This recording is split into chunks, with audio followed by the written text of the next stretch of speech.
Hello mga tsumanong mga tsumana. Sa mga hindi pa nasusubscribe sa aking YouTube channel, pakisubscribe po ang Doc J TV. So yun na nga, galing ako niya sa Recordukir at saka sa palengke. Pagdating ko, kinarwas ko yung aking sasakyan, si Baby Red.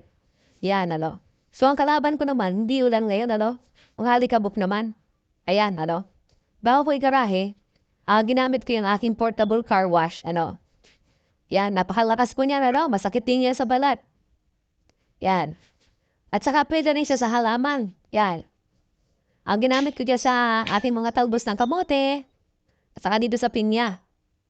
Yan. Maganda itong gamitin kasi yung mga parasite, yung mga uod niya na nakadikit doon, yan pwedeng matanggal. Napakalakas. Huwag mo lang itutok mo doon sa kanyang masyado sa dahon, Saka dyan sa pinya yan.